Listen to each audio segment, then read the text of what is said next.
Pour devenir lutteur, je devais passer par le rituel des catcheurs. Ce jour-là, quand il était minuit, le rituel commençait, car tous les mondes de Satan devenaient actifs à minuit. Il y avait beaucoup de lutteurs, les uns après les autres. Nous devions nous tenir devant le miroir. Chaque lutteur se tenait devant le miroir, qui montrait sa famille. Le nom d'un de ses frères et sœurs était appelé, celui qu'il aime le plus, et la victime choisie dans la famille pour le sacrifice apparaissait dans le miroir. On ne nous laisserait pas choisir la personne à sacrifier car ils connaissent celui que nous aimons le plus, donc ils ont choisi pour nous et ont appelé leur nom. Chaque lutteur a alors reçu une flèche pour poignarder un membre de la famille qu'il aimait le plus. J'ai vu ces membres de famille qui apparaissaient sur le miroir se faire poignarder avec la flèche, et ils ont réagi avec douleur en tenant la tête, leur cœur, et leur corps et s'effondrant sur le sol, comme s'ils avaient été frappés par quelque chose, et ils sont morts. Quand ce fut mon tour, il appela mon père. Au lieu que mon père apparaisse dans le miroir, c'était du sang rouge. Ils m'ont demandé de l'appeler. Quand j'appela mon père à apparaître dans le miroir magique, afin de le poignarder avec la flèche et de boire son sang, le sang de Jésus est apparu dans le miroir. On m'a dit d'appeler quelqu'un d'autre. Quand j'ai appelé ma mère pour qu'elle apparaisse dans le miroir, afin que je puisse la poignarder avec la flèche, mais elle n'est pas apparue, car le sang de Jésus avait apparu. Mon cher frère et sœur, quand vous vivez une vie de renoncement et de prière, vous deviendrez invisible au monde de Satan et serez vu comme sang rouge de l'agneau. C'est ainsi qu'on connaissait la différence entre les enfants de Dieu et les enfants de l'ennemi. Les enfants de Dieu sont couverts de sang car ils vivent dans le renoncement. Les enfants du diable vont à l'église. Ils chantent et prêchent mais ils pratiquent le péché. On pouvait les voir au lieu du sang. Nous les avons détruits et consommé leur chair et burent leur sang. Lucifer nous disait, « Je suis celui qui vient du ciel, je connais Dieu plus que les chrétiens. » L'ennemi de Dieu sont les gens qui refusent de craindre Dieu, les gens qui refusent d'adorer Dieu et les gens qui refusent de servir Dieu avec leur argent et leurs biens. Nous savons que Lucifer a été chassé à cause du péché qui a été trouvé dans lui, et il refusa de servir Dieu et d'adorer Dieu dans le ciel. Frère, j'ai appelé tous les membres de ma famille à apparaître dans le miroir afin que je puisse les poignarder, mais c'était le sang de l'agneau qui couvrait le miroir. Toute ma famille vivait une vie de prière et ils craignaient Dieu. Et quand je suis devenu un sataniste, je ne pouvais pas vivre avec eux, je les ai fuis. Les démons avaient peur d'eux, nous ne pouvions pas les voir dans le caméra caché, le radar, le satellite de Satan, parce qu'ils marchent dans la crainte de Dieu, ils étaient couverts par le sang de l'agneau. Enfin mon grand-père qui m'avait remis à Satan quand j'étais dans l'utérus est apparu, a-t-il dit au mystique, étant donné qu'il est incapable de donner un membre de la famille, qu'il offre à quiconque marche dans la rue. Frères et sœurs, à cause de l'étoile divine dans ma vie, le diable a cherché à me tuer quand j'étais dans le ventre de ma mère. Quand il avait échoué, il a continué à utiliser un ami qui a dévié ma vie et m'a conduit à l'occultisme, car la mauvaise compagnie corrompt le bon caractère. Mon grand-père a vu mon étoile quand j'avais encore 3 mois dans le ventre de ma mère. Il a essayé de m'initier à la sorcellerie quand j'étais dans l'utérus, mais le Seigneur s'est opposé à lui parce que mes parents étaient priants. À l'âge de 6 ans, il a commencé à m'apparaître, mais c'est quand je suis devenu lutteur, que grand-père a envoyé à un ami un lutteur.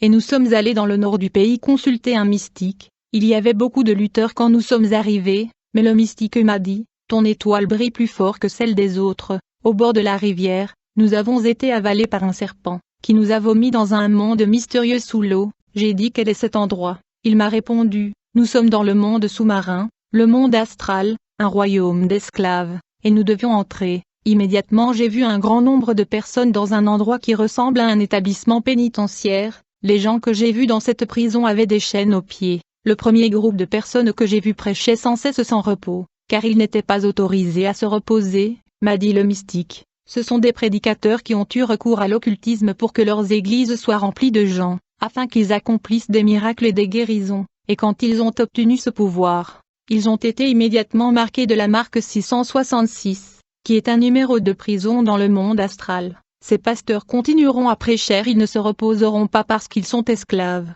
Ils voulaient être célèbres prédicateurs, c'est leur punition. Il y a des démons géants dans les églises de ces pasteurs qui sont devenus célèbres à cause de l'occultisme. Et les gens qui fréquentent les églises de faux prophètes seront tamponnés avec le numéro 666 sur leur front. Dans la prochaine prison, j'ai vu les femmes qui ont avorté. Elles ont été estampillées du nombre de la bête. Dans le monde, elles vivaient déjà avec le nombre de la bête. Quand les gens pratiquent le péché, l'ennemi enverra un démon géant qui les marquera de la marque de l'Antéchrist. Le péché est l'arme de Satan, c'est la cause de ta souffrance. Dans la prison suivante, j'ai vu les fornicateurs, J'ai aussi vu une prison de gens qui avaient de la haine, de l'amertume et de la rancune. J'ai demandé aux maîtres occultes qui sont ces gens?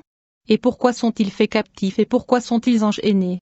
On m'a dit que pendant leur vie sur la terre, ces gens étaient attachés dans le péché quand ils sont morts. Ils ont atterri ici parce que Dieu ne pouvait pas envoyer son ange pour les emmener au ciel. Enfin nous sommes arrivés devant la portail d'une royaume mystérieuse. Le maître mystique nous ordonna de nous agenouiller, puis il prononce l'incantation. En conséquence la porte dorée de la ville s'est ouverte. Nous sommes entrés dans cette métropole sous-marine. Immédiatement j'ai vu des gens qui étaient extrêmement beaux. En fait ils avaient une beauté angélique et ils brillaient, mais certains d'entre eux avaient une queue de poisson, certains avaient une queue de serpent. La partie supérieure de la population de cette civilisation était humaine, mais leur partie inférieure était poisson et serpent. Tout dans cette ville était construit en pierres précieuses. Pourtant cette dimension sous-marine était un monde semblable au nôtre à la surface de la Terre, dans le sens où il y avait des infrastructures routières, il y avait de nombreux modèles de voitures sur leurs boulevards et routes. Certaines de ces voitures sont aussi sur la terre. Il y avait des maisons dans cette ville qui ont été construites avec des pierres précieuses.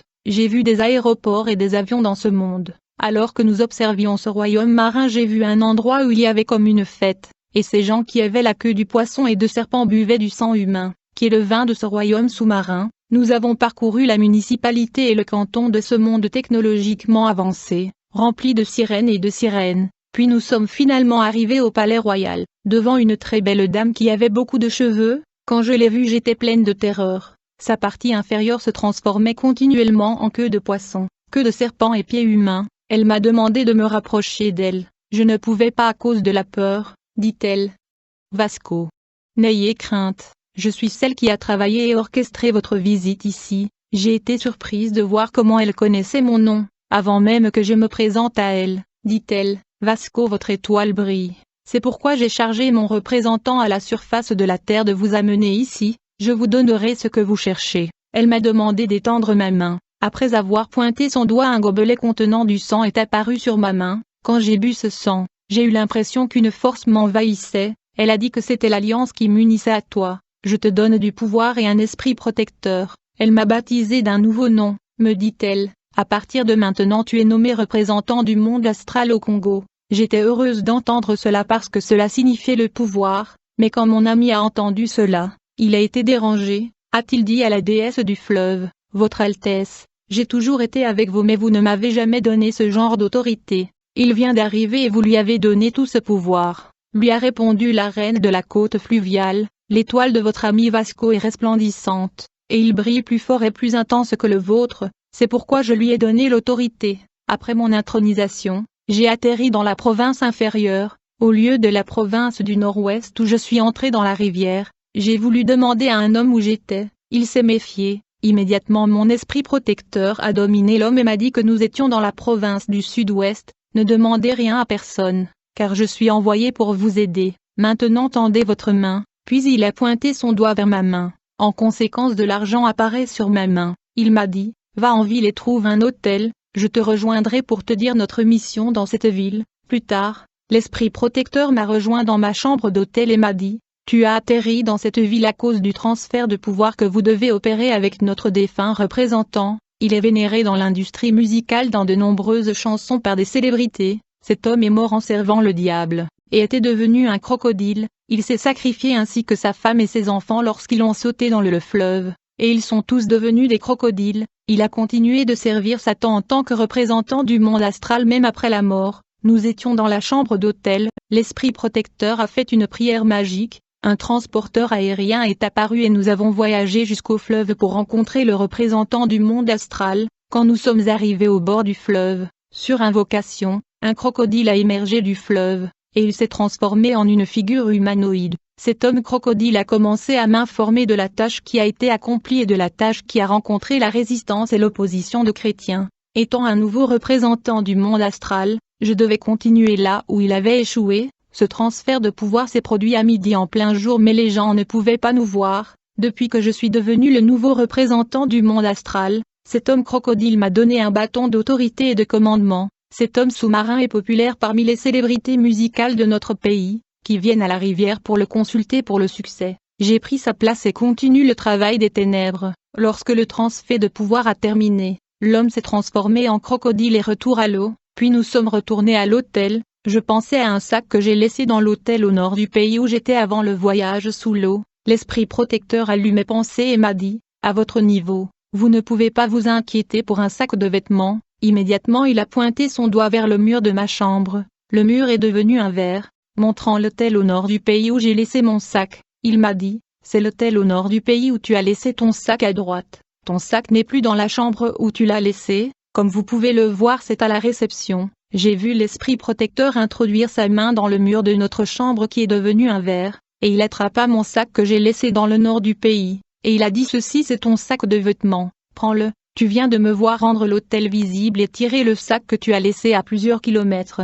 Ce que tu m'as vu faire est précisément ce que tu es censé faire, car tu es de haut niveau. Je lui ai dit, je vais devoir aller chercher un bus pour retourner dans la capitale. Il s'est moqué de moi et a dit, c'est le moment d'exécuter la mission, à votre niveau. Vous n'êtes pas censé parcourir de longues distances avec le bus, invoquez simplement votre vaisseau spatial. Quand j'ai fait la prière, l'avion mystique apparut et nous sommes entrés. Je suis devenu un visiteur régulier de ce royaume marin sous notre fleuve national. J'ai vu la déesse faire des incantations, en conséquence les serpents ont été transformés en chaînes. Ces serpents ont été transformés en colliers, boucles d'oreilles, beaucoup de ces boucles d'oreilles, chaînes et bagues sont des serpents. Le royaume des ténèbres s'efforce d'amener les enfants de Dieu à recevoir spirituellement le nombre 666. Lorsque vous achetez ces choses, vous obtiendrez la marque de la bête, qui est le numéro de prison, ce qui signifie que vous appartenez au diable qui travaille pour conquérir l'humanité entière. Il y a le royaume des anges déchus non seulement sur les planètes de notre système solaire, mais aussi sous l'eau océanique,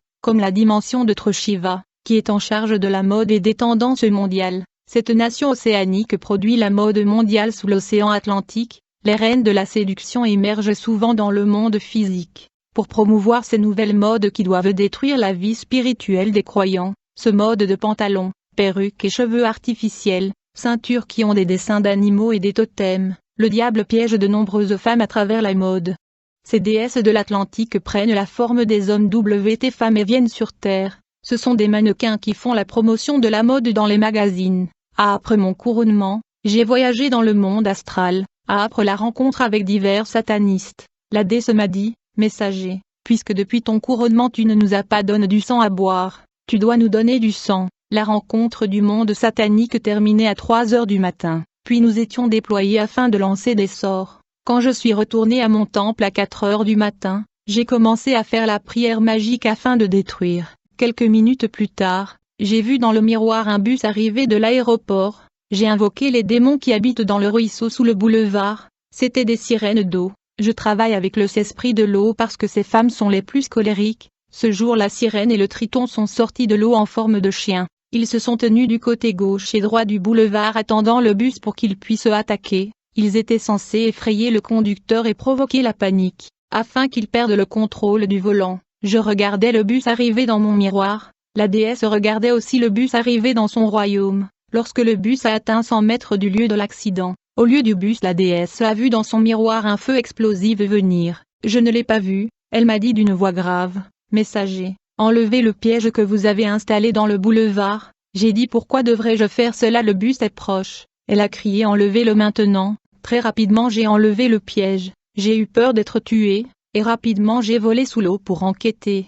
J'ai dit à la déesse, tu m'as dit de provoquer cet accident afin que tu puisses boire le sang des passagers, comment peux-tu me dire d'enlever le piège alors que le bus n'était qu'à 100 mètres? Elle m'a répondu, messager, quand on te dit d'enlever, tu le fais, tu ne réfléchis pas. Je lui ai demandé encore pourquoi nous avons dû l'enlever, elle refusa de me répondre. En vérité le bus était plein de serviteurs de Dieu qui sont revenus de 3 jours de prière. S'ils meurent, il y aura du feu brûlant des choses dans le royaume marin. La déesse refusa de me dire que ces gens dans le bus étaient des chrétiens qui appartenaient à Christ. Dans le monde de Satan, le nom de Jésus n'est pas mentionné. Vous pouvez mentionner tous les noms de Dieu que vous connaissez, même Yahvé, il n'y aura rien. Mais quand vous mentionnez le nom de Jésus-Christ, c'est comme une grenade. Cependant, ce n'est pas tout le monde qui peut utiliser le nom de Jésus. Vous devez vivre une vie sainte pour voir la puissance du nom de Jésus-Christ. Quiconque vient à Christ est au milieu de la bataille. Bien-aimés, vous vous battez avec des gens qui vous connaissent et vous voient,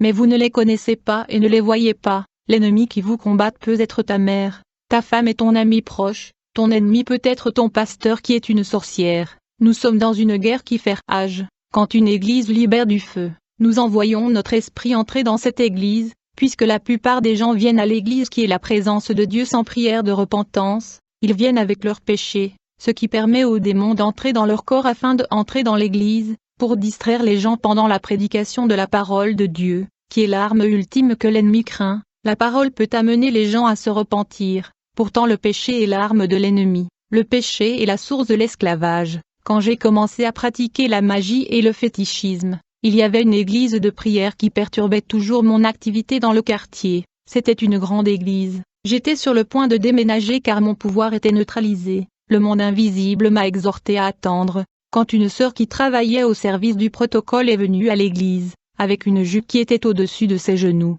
j'ai envoyé un jeune homme qui prétendait rejoindre l'église et a donné l'argent à la sœur. Au lieu d'informer son leader, la sœur a caché l'argent. En fait, lorsque la sœur a accepté l'argent maudit, une reine de séduction a quitté le monde marin et est entrée dans le corps de la sœur. Du coup la sœur est devenue séduisante. Quand le pasteur a vu cette sœur, il est tombé sous le pouvoir de la séduction. À la fin ils sont tombés dans la fornication. Alors qu'ils étaient dans l'acte, nous avons placé un bébé du royaume marin dans le ventre de la dame. Ils ont essayé d'avorter ce bébé afin de cacher cet acte de fornication, mais nous avons empêché que cela se produise. À la fin la dame a accouché le bébé. Quand la nouvelle est sortie, l'église a été dispersée. Aujourd'hui ce n'est qu'une petite église. Je continua avec cette vie de fétichisme. Un jour j'étais dans mon temple.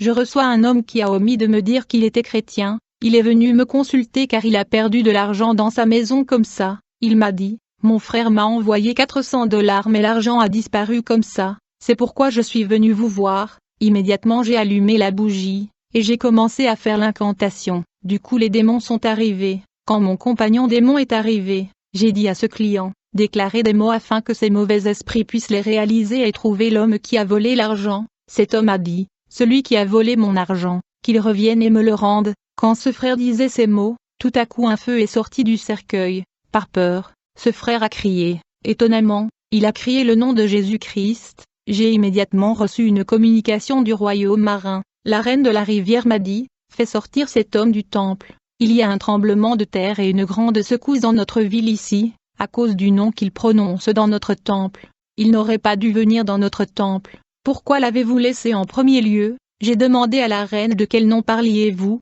Elle a dit que l'homme ne devrait jamais revenir dans le temple avec ce nom. Immédiatement j'ai poussé cet homme hors du temple. La reine a dit, tu ne devrais plus jamais le recevoir et personne ne devrait citer ce nom à l'intérieur du temple. Bien-aimé, il y a du pouvoir au nom de Jésus. Le royaume fluvial sous l'eau a tremblé parce qu'un chrétien rétrograde a cité le nom de Jésus-Christ dans notre temple. L'un de mes devoirs et obligations était de placer un filet sur le boulevard pour le vin rouge. Un jour j'ai placé un filet dans notre quartier, mais il y avait une église en prière de veillée nocturne, et leur prière empêchait notre fonctionnement et notre activité. Nous avons décidé de faire quelque chose contre cette église. Comme nous devions attaquer cette église, mon compagnon démon et moi avons invoqué la reine du fleuve, qui est apparue dans le miroir magique. Nous lui avons demandé une stratégie à appliquer afin de provoquer la chute de cette église, qui détruisait nos pièges, mais à notre grande surprise, la déesse nous a dit que nous ne pouvions rien faire contre cette église. Elle a dit que nous n'avions pas de porte ouverte et pas de logalite.